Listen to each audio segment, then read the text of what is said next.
Olá pessoal, vou ensinar vocês a como colocar carros brasileiros do GTA San Andreas. Primeiro você tem que ter esse programa aqui, ó. Depois, então vamos lá. Você vai abrir o Google. Deixa eu ver aqui. San Andreas Mod Installer.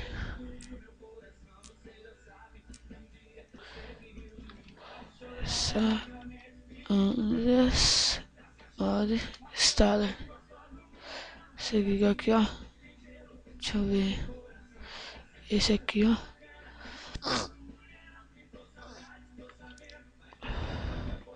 Você pega, você clica aqui e baixa. Eu não vou baixar porque eu já tenho. O programa vai ser para ser esse daqui. Você abre o Google de novo. Coloca aqui site do GTA. É o carro que você vai baixar para poder colocar no seu GTA.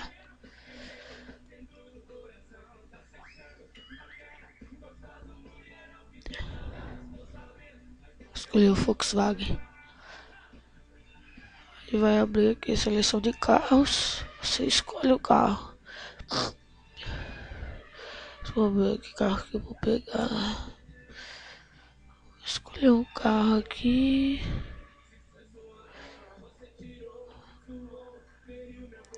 Vamos ver.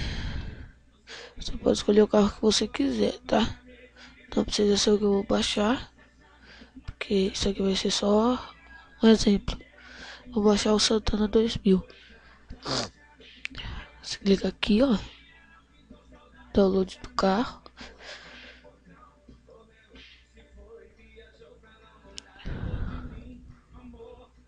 Vai começar o download.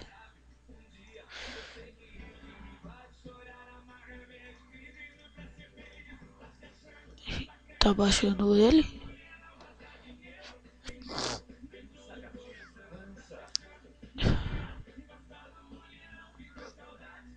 Tem que estar pelo arquivo em RAR.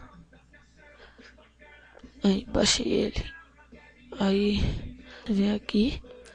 Abre o GTA San Andreas Mod Installer. Aí se você ver aqui, ó, Install a mod. Você clica aqui, Browse, sei lá. Você vai procurar o carro que você baixou. Eu baixei o Santana. Aí você coloca abrir, continue. Coloca continue. Aqui você vai escolher o carro que você vai substituir ele. Eu vou escolher esse daqui, ó, Majestic. Chama Majestic, né? Pelo jeito de ler. Aqui. Aí ele chama, você coloca o nome dele aqui, Santana. Está. Aí, está pronto. É só você ir pela cidade dos San Andreas e procurar o seu GTA.